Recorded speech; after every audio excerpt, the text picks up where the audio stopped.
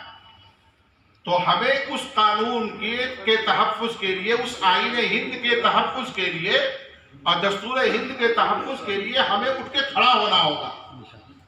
दुनिया की दीगर को, हमारे भारत में और भी बहुत सारी माइनॉरिटीज हैं, लेकिन वो जरा कमजोर पड़ती हुई दिखाई दे रही हैं। किसानों का मामला चल रहा है, और भी दीगर माइनॉरिटीज का मामला चल रहा है, सिखों का मामला चल रहा है, बहुत सारी कम्युनिटीज का मामला चल रहा है, दलितों का मामला चल रहा है, उनके रिजर्वेशन का मसला चल रहा है, बहुत सारे मसाइल हैं, इश्यूज हैं भारत के अंदर। लेकिन हम ये देख रहे हैं कि सारे लोग आईन हिंद के तहफ़्फ़ुज़ में जरा कमजोर पड़ते चले जा रहे हैं।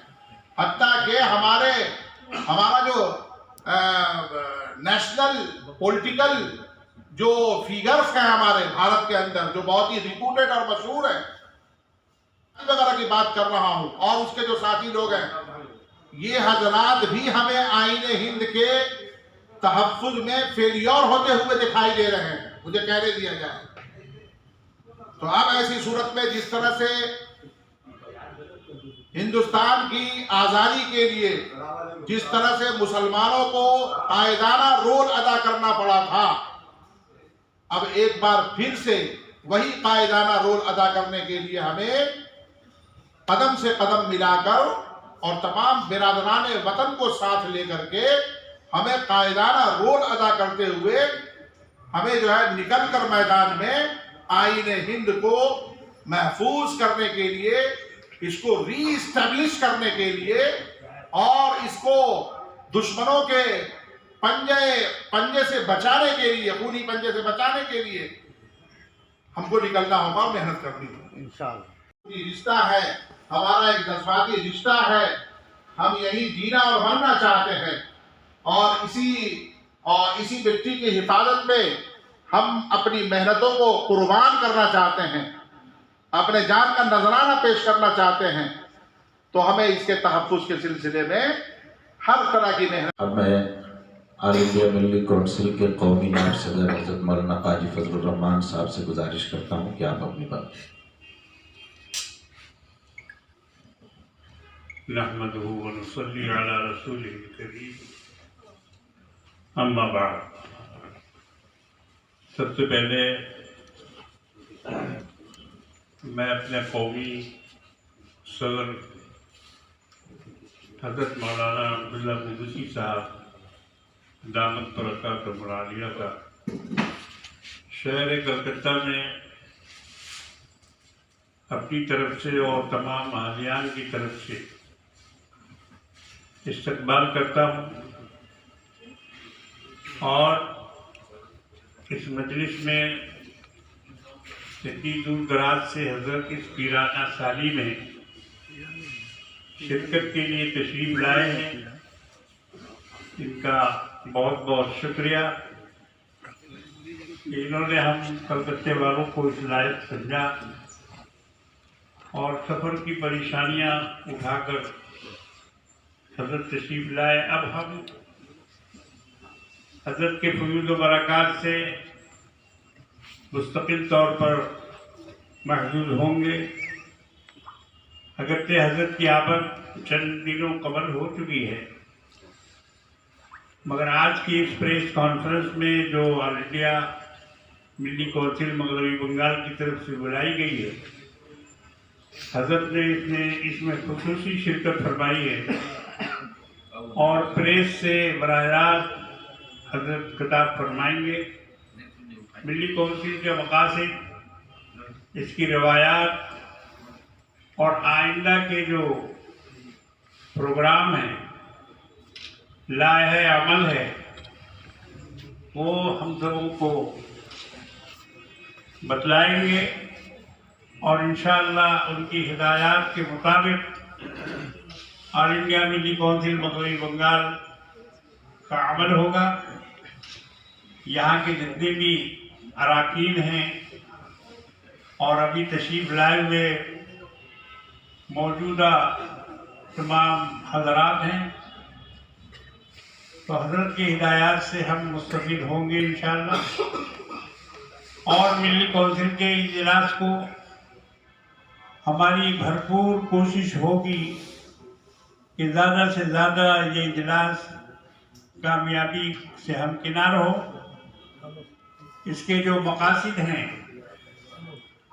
जिसलिए ये मजलिस बुलाई जा रही है, इजलास बुलाया जा रहा है, और हिंदुस्तान से मुख्तलिफ सूबों से तकरीबन 100 से ज़ायद हज़रात तशरीफ़ ला रहे हैं, तो हम उनके भी ख्यालात से वाकिफ़ होंगे और उनकी जो बैठकें होंगी, जो इजलास होंगे मजलिस आमला के, मजलिस तासीसी और दीगर 2 दिन के अंदर जो इजलास होंगे, इंशाअल्लाह ताला हम तमाम लोग अहले कलकत्ता बल्कि पूरे मगरबी बंगाल के अवाम उससे मुस्तफ़ीद होंगे और अपने लिए एक मीनार रोशनी का इंतखाब करेंगे कि हमें इन्हीं राहों पर चलना है और इसी पर हमें कदम पे कदम आगे बढ़ते रहना है।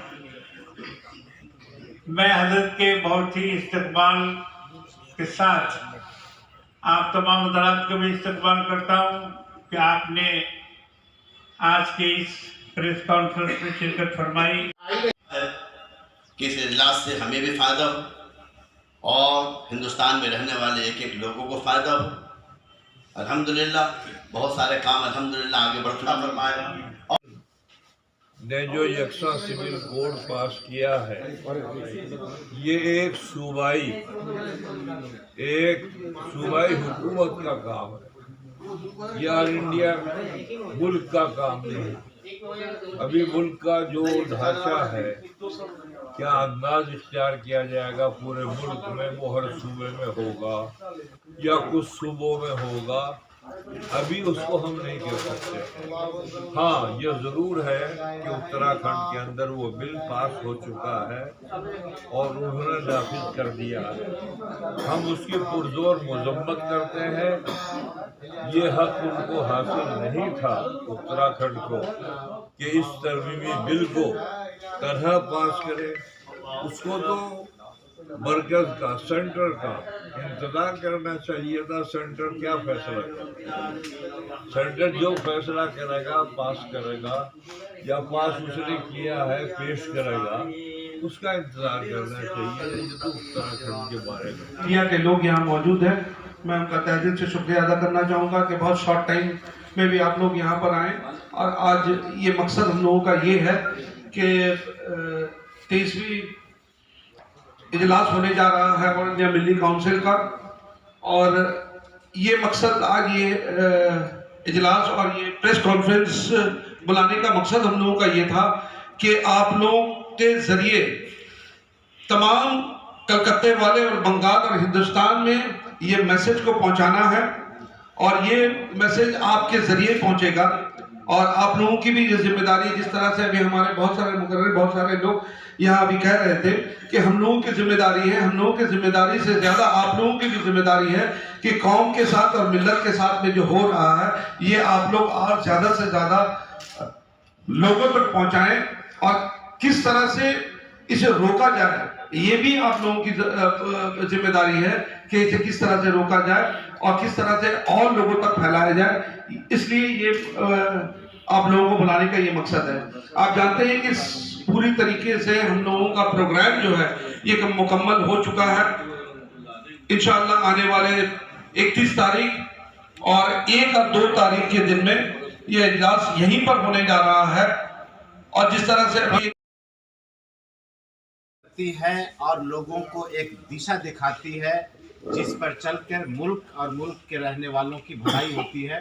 इंशाअल्लाह 2 तारीख को ऑल इंडिया मिली काउंसिल का जो एलामिया जारी होगा, उसमें एक ऐसी किरण होगी जो पूरे हिंदुस्तान को रोशन करेगी। तो उस पर उनकी राय आएगी और उसके हिसाब से जो बेहतर मजबूत लाए अमल हो सकता है वो तैयार किया जाएगा। अलबत्ता इस वक्त जो उन्होंने उत्तराखंड ने जो काम किया है उसकी हम लोग सख्त लफ्ज़ों में मजम्मत करती में थे। उनको सस्पेंड नहीं किया गया, एक दिन के लिए उनको मुअत्तल किया गया था और उसके बाद उन्होंने देखिए, सबसे पहली बात तो ये है कि ये जो जेपीसी बनी है ये भी ऑल इंडिया मिलिट्री काउंसिल की कोशिश थी, जिसके बाद ये जेपीसी बनी थी। और इसमें चूँकि इस तरह से बनाया गया था, ये देश की तारीख में पहला ये जेपीसी ऐसा बना है जिसका चेयरपर्सन जो है वो रूलिंग पार्टी के लोग हैं, अक्सरियत जो है रूलिंग पार्टी के मेंबरान हैं। तो ये एक अच्छी साइन नहीं थी शुरू से ही, फिर भी उन्होंने अपनी रिपोर्ट दे दी है, लेकिन अभी पार्लियामेंट में वो पास होना बाकी है। और देखिए फिर मुल्क के अवाम क्या फैसला लेती है, क्या राय उस पर होती है, उसके मुताबिक इंशाअल्लाह मिलिट्री काउंसिल देर आयत लेकिन दुरुस्त आएगा। नई बात नहीं। मिलिट्री काउंसिल के जनरल सेक्रेटरी जनाब डॉक्टर मंजूर आलम साहब कहते थे कि जब हम दिल्ली में होते हैं तो लोग कहते हैं कि कांग्रेस का आदमी है, जब बिहार में जाते हैं तो कहते हैं कि लालू का आदमी है, और जब बंगाल में आते हैं तो लोग कहते हैं कि टीएमसी का आदमी है, ममता बनर्जी का आदमी है। तो जब काम करता है आदमी तो जो जिसकी सरकार होती है उसी से मदद ली जाती है।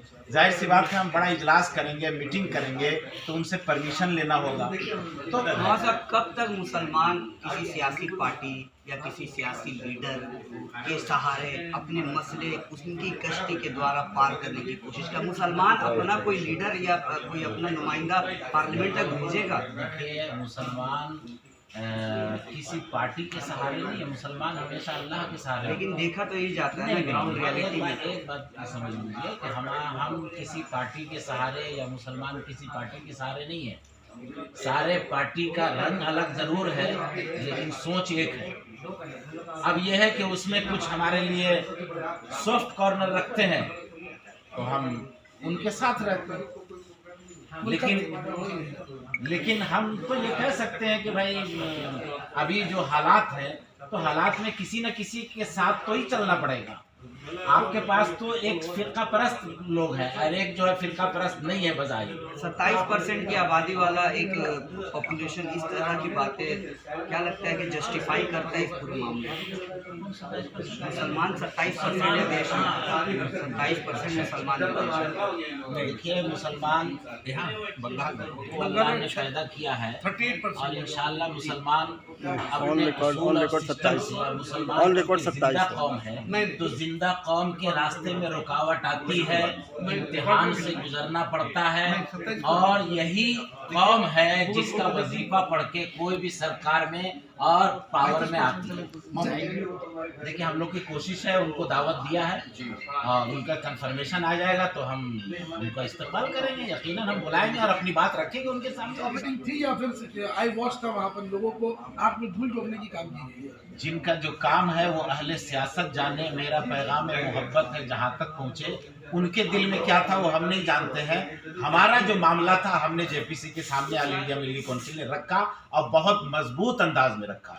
बल्कि ये कहा जाए कि पश्चिम बंगाल में जेपीसी में सबसे मजबूत और अच्छी नुमाइंदगी किसी ने की है तो ऑल इंडिया मिलिट्री काउंसिल ने की। सर, 10 फरवरी को जो लोग आ रहे हैं उलमा कराम, उनका कुछ नाम बताएं सर। फेवर की कौन सी बात है? हम अपने मसाइल को रखेंगे, कौम के मसाइल, मुल्क के मसाइल भी उनके सामने से मिलने का ये मतलब होता है कि हम उसको फेवर कर रहे हैं। दस्तूर हिंद की हिफाजत में, कॉन्स्टिट्यूशन ऑफ इंडिया की हिफाजत में जितना जान तोड़कर मेहनतें करनी चाहिए थी वो मेहनतें वो नहीं कर रहे हैं। जैसे नीतीश कुमार और सब पार्टी के बारे में, तमाम सेकुलर पार्टियों के बारे में मैं ये कह रहा हूँ कि जिस तरह इंडियन कॉन्स्टिट्यूशन की हिफाजत के लिए और उसको री इस्टेब्लिश करने के लिए जो मेहनत करनी चाहिए थी, भारत का कोई भी पॉलिटिकल पार्टी वैसी मेहनत नहीं कर रहा। इसका जवाब मैं दे रहा हूँ, सुनो। हम लोगों ने मिलिट्री काउंसिल और मुसलमानों की जितनी जमात है, जमीयत उलमा हिंद, दोनों जमात इस्लामी और बिहार में हम लोगों ने यहाँ अभी जो मतलब 2-2, 3-3 प्रोग्राम हम लोगों ने वहाँ पर करवाया। जो 8 लाख और 10 लाख का मजमा था, जहाँ पर नायडू का कंस्टिट्यूंसी था, और वहाँ उनके 4 मिनिस्टर लोग बैठे हुए थे, उनको बोलने नहीं दिया गया कि आप आके बोलिए कि आप बिल के खिलाफ हो जाएंगे, नहीं गए। तो सारी पार्टी से बोला जा रहा है, हम लोग नीतीश कुमार से मिले, 30 ऑर्गेनाइजेशन मिले, उसमें मैं भी था। तो इसको जो है सेकुलर पार्टी, उनको पार्टी को जो आप सेकुलरिज्म का बहुत बोल रहे हैं, आपका लिखा हुआ मौलाना अरशद मदनी का आपका पूरा बयान आया कि आप जो भी हिंदुस्तान में होगा उसके जिम्मेदार राइफल और ये होगा। पार्लियामेंट में आवाज पहुंचाने के लिए ऑल इंडिया मिल्ली काउंसिल जो है वो पॉलिटिकल लीडर्स से मिलती है पूरे इंडिया, और उनके जरिए से फिर वो पार्लियामेंट में अपनी आवाज पहुंचाता। हमारा नजदीक बराबर काम है। मौलाना साहब 10 फरवरी को जो लोग आ रहे हैं, अगर कुछ मखसूस नाम बताते हैं।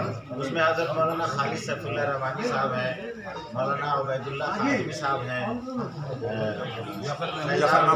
मुस्तफ़ा साहब हैं, ज़फ़र महमूद साहब हैं, और डॉक्टर मंजूर आलम साहब हैं, अब्दुल्ला मुगैसी साहब हैं, हमारे अलीज़ुर्रहमान साहब हैं, मौलाना अलीसुल्रहमान साहब हैं, अब्दुल अली भटकली साहब हैं। ये बड़े बड़े अकाबिर उलमा हज़रात तशरीफ़ लाए हैं। शुक्रिया। गाज़ी यासीन अली उस्मानी साहब बेदायूनी हैं। देखिए, पावर हमारे हाथ में नहीं है, सिर्फ हमारे मुँह में ज़बान है। हम जो कुछ भी कर सकते हैं जवानी ही कर सकते हैं, इसके अलावा आगे उनका काम है।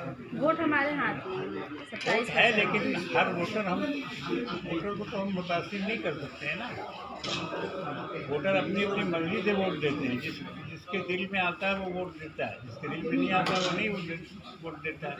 लेकिन फिर भी हम समझाने की कोशिश करते हैं कि भाई सेकुलर पार्टियों को वोट दो ताकि तुम्हारा वोट ज़ाया ना हो। सीएम अगर आती है तो क्या मैसेज दे सकते हैं मुसलमानों के हित में? इससे पहले भी नहीं, आप लोग अपना प्रपोजल तो देंगे ना कि क्या हम लोग का जो मीटिंग, हमारा जो मीटिंग होगा, एलामिया जो होगा 1 तारीख को, जो पूरे हिंदुस्तान से लोग आएंगे, हम लोग अकेला, हम लोग होस्ट हैं, पूरा हिंदुस्तान से आ रहे हैं सेंट्रल कमेटी, जैसे अभी सदर आए हैं, सेक्रेटरी आए हैं, आपका वहाँ पर हर एजेंडा पर डिस्कशन होगा। उसके बाद एलामिया, वही एलामिया चीफ मिनिस्टर को दिया जाएगा अगर वो आती है तो।